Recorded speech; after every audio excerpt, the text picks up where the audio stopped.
Previously, the city handled its voting using what's referred to as plurality voting, and I think everyone's pretty familiar with what that is, but basically you get one vote, and you don't really have any option of ranking the number of candidates in any kind of order of preference. So the City Council had some discussions about this during 2006 and made the decision to adopt what is known as instant runoff voting. And basically, rather than just having one vote, it allows our voters to rank the candidates. So in other words, if there's 3 candidates, they can assign a 1, a 2, and a 3 to the various candidates, and it allows them to express some order of preference rather than just only expressing a desire for one candidate. Instant runoff voting is a majority system, not a plurality system. What that means is that candidates need to win by having more than 50% of the vote. If you only have 2 candidates run, you're going to get a 50% winner, but if you have more than 2 candidates run, the votes can split in such a way that whoever has the most votes might not have 50% of votes. And so that's when instant runoff voting kicks in. The instant runoff voting will only be used in Takoma Park City elections, so that will be the only opportunity that people have to do it. If there are elections that involve state candidates, county candidates, or national candidates, that will be the normal voting that we're all used to.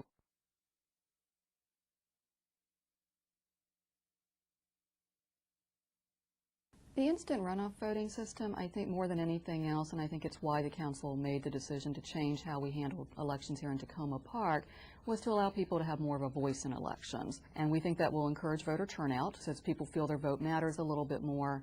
We're also hopeful that it will encourage more people to run. Sometimes people hesitate to get into an election because they're concerned that they may draw votes away from someone else that they may prefer for one candidate over another. This way, basically, it's not just one vote that someone can cast. They can rank candidates in order of preference, and someone who wants to run for office won't feel like they're maybe throwing the election to someone that they don't support. The most basic advantage for instant runoff voting is that it gets a majority winner, meaning a candidate who has more than half the votes, no matter how many candidates run. When we have a plurality system, which is what we've had in Takoma Park before now, if more than 2 people run, the votes can split in such a way that no one has half the votes. And at that point, you're not sure if the person with the most votes is really the majority winner. Instant runoff voting is a mechanism to get that majority winner. Instant runoff voting's had a real wave of attention around the country. It's been fun to be part of and fun to be doing that nationally and then be able to help introduce it here in Takoma Park, our hometown. It's worked exceptionally well in San Francisco now in 3 consecutive elections. Burlington, Vermont used it for their mayoral race in 2006.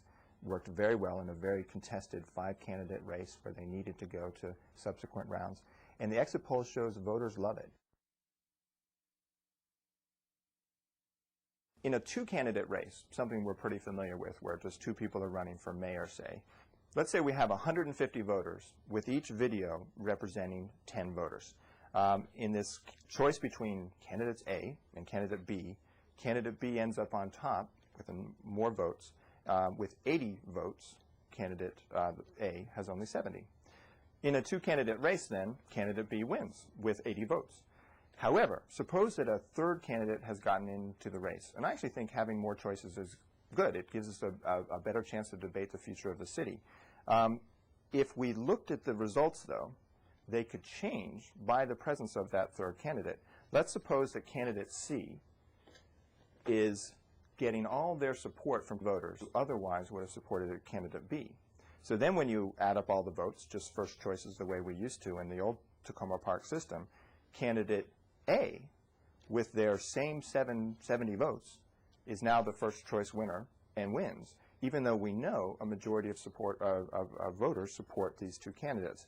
With instant runoff voting, you essentially heal the fracture that has taken place here. And so candidate C draws all the support from candidate B, and when you add up the votes in the new race with 3 candidates, you now have candidate A with the most votes, candidate B in 2nd, candidate C in 3rd, but we know candidate A actually doesn't have a majority. And so the way instant runoff voting works is that the supporters of all the candidates have been able to indicate their second choice. And in this case, candidate C is in last place, so they lose, and their ballots are moved to whoever's listed second on those ballots. In this case, candidate B. And then you recount the votes, and you see who has the majority. In this case, it's candidate B, and candidate B is your winner. Before the election, anyone who would like to view a sample ballot will have the opportunity to do so. A resident can come and view the sample ballot at the city clerk's office, and one is also available at the polling places. We also typically show a sample ballot in the city newsletter. Polling places are determined by the city council prior to every election. What we do is we encourage residents to basically either review their city newsletter, check the city website, or contact the city clerk's office just to confirm where their polling place is. When a voter gets to the polling place, the first thing he or she should do is check in with the election judge. After they are checked in, the election judge will give the resident a ballot, and basically they'll have an opportunity to cast their vote. These will be paper ballots, and with the new instant runoff voting system, residents will have the opportunity to rank the candidates in order of numerical preference. In addition to ranking the candidates on the ballot in numerical order, someone still has the opportunity to vote for a write-in candidate. Once you've completed casting your ballot, you will turn your ballot into the ballot box. Once we close the polls, the election judges will secure the polling place and subsequently count all the ballots that have been cast. If you can't make it to the polling place on election day, if you have prior knowledge of that, all you need to do is call the city clerk's office and discuss how you go about getting an absentee ballot. Voting is really very easy with instant runoff voting, but it is different. The two things you need to keep in mind are that you don't want to give the same ranking to two different candidates. So if you like two different candidates, you should say, here's my first choice and here's my second choice. Because if you put a 1 by both of them, we don't know how to count your vote. The second point to remember is that you shouldn't skip rankings. So when you like a candidate, that's your first choice. And then you should indicate your second choice with a number 2. And then a third choice with a number 3. So don't go from a first choice all the way to a fourth choice or skip rankings. And then if you do those two things, you'll have a valid ballot and you'll be almost certainly part of the decision-making process when we're determining our majority winner. One other point with an instant runoff election, and actually any election, is that you shouldn't indicate who you are on the ballot. So if there's a space for the write-in candidate, you're not supposed to sign your name. Here's one key point for what you should do as a voter. Some people might think by only ranking one candidate, you're somehow helping that candidate more than if you rank someone else second or third. That's not the case. By ranking someone second or third or fourth, you're never hurting your first choice candidate. You're simply indicating that that second, third, or fourth choice is your preferred candidate over the other ones. The city basically uses paper ballots. We do not use machines. The city council had some concerns, as many of our residents do as well, about having a trail and being able to actually track the votes that are done. I think we're all aware of problems that have occurred with voting machines. So all city elections are handled using paper ballots.